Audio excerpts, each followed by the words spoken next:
ନମସ୍କାର ଦର୍ଶକ ବନ୍ଧୁ, ମୋ ସିନ୍ଦୁରର ଅଧିକାରରେ ଆପଣମାନେ ଦେଖିବାକୁ ପାଇବେ। ଆଦି ଯେତେବେଳେ ରୁମ୍କୁ ଆସିବେ, ମୁକ୍ତି ବି ରୁମ୍କୁ ଆସିବେ ଆଉ କହିବେ କି ଆଦି ମୋ କଥା ଶୁଣ।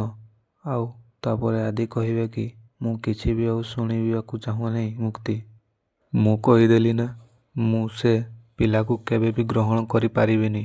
ମୋତେ ମୋ ଛୁଆ ଦରକାର, ଆଉ କାହା ଛୁଆ ଦରକାର ନାହିଁ। ମୁଁ ମୋ ପରିଚୟ କେବେ ବି ସେ ପିଲାକୁ ଦେଇପାରିବିନି। ତମ ଭଉଣୀ ନାତାଶା ସେ ଯାହା କରୁଛି କରୁ। ସେ ପିଲାକୁ ସେ ଜନ୍ମ ଦେଉ କି ପାଳୁ ପଶୁ କି ଅବସନ କରିଦେଉ, ସେଥିରେ ମୋର କିଛି ବି ଯାଏ ଆସେ ନାହିଁ। କିନ୍ତୁ ଯେତେ ଯାହା ହେଇଗଲେ ବି ମୁଁ ତାକୁ ମୋ ପରିଚୟ ଜମାରୁ ବି ଦେବିନି। ତମେ ବୁଝିପାରିଲ ନା? ମୋତେ ଆମ ବେବି ଦରକାର ମୁକ୍ତି। ଆଉ ଦୁଇ ଜଣଙ୍କର ଆଉ କାହାର ବେବିକୁ ମୁଁ କେବେ ବି ଗ୍ରହଣ କରିପାରିବିନି। ସେ ଯାହା କରୁଛି କରୁ। ଏ କଥା ଶୁଣିକି ମୁକ୍ତି ପୁରା ଆଶ୍ଚର୍ଯ୍ୟ ହୋଇଯିବେ। ଆଉ ତାପରେ ଆଦିଙ୍କ ପାଟିରେ ଆସିକି ହାତ ଦେଇଦେବେ ଆଉ କହିବେ କି ଆଦି ପ୍ଲିଜ୍ ପିଲା ନାଁରେ ତ ଏମିତି କୁହନି। ଆଉ ତାପରେ ଆଦି କହିବେ କି ମୁକ୍ତି ତମେ କାହିଁକି ବୁଝିବାକୁ ଚେଷ୍ଟା କରୁନ? ଆରେ ସେ ଯାହା ସବୁ କରୁଛି ଏସବୁ ଜାଣିଶୁଣି କରୁଛି। ତମେ ଏତେ ଭଲ ପାଇବାରେ ଅନ୍ଧ ହୋଇଯାଇଛ ଯେ ତମେ ସେ ସବୁ କଥାକୁ ବୁଝିପାରୁନ। ତମେ ଜାଣିନ।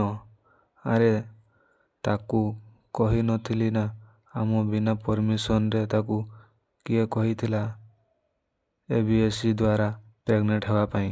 ସେ ପୁଣି ଆମକୁ କିଛି ନ କହି, ତମେ ଜାଣିନ ସେ ବହୁତ ଚାଲାକିର ସହିତ ସେ ଏଇସବୁ କରିଛି।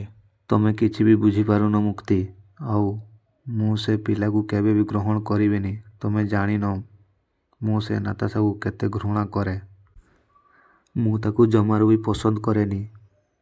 ଆଉ ଯେତିକି ବି ମୋ ମନରେ ତା ପାଇଁ ଦରଦ ଥିଲା ନା, ଏସବୁ କରିଲା ପରେ ସେ ସବୁ କିଛି ଏବେ ନଷ୍ଟ ହୋଇଯାଇଛି। ଆଉ ତାର କିଛି ହେଲେ ବି ମୋର କିଛି ଫରକ ପଡ଼ିବନି। ସେ ଝିଅ ଉପରେ ମୋର ଜମାରୁ ବି ବିଶ୍ୱାସ ନାହିଁ ମୁକ୍ତି।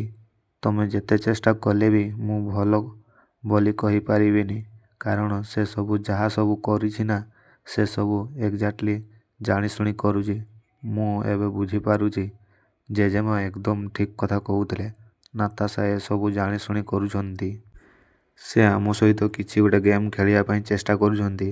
ମୋତେ ତ ଲାଗୁଛି ସେ ଏବେ ନାନାଙ୍କୁ ବି ଫସେଇ ଦେଇଛି। ସେଥିପାଇଁ ନାନା ବି ଏବେ ତାଙ୍କ ସପକ୍ଷରେ ହୋଇଯାଇଛନ୍ତି। ଏ କଥା ଶୁଣିକି ମୁକ୍ତି କହିବେ କି ଆଦି ପ୍ଲିଜ୍ ଆଦି ତମେ ଏମିତି କଥା ଜମାରୁ ବି କୁହନି। ତାପରେ ଆଦି କହିବେ କି ମୁକ୍ତି ତମେ ବୁଝିବାକୁ ଚେଷ୍ଟା କର। ସେ ହେଉଛି ଭୁଲ ଆଉ ତମେ ତାକୁ ସାପୋର୍ଟ କାହିଁକି କରୁଛ?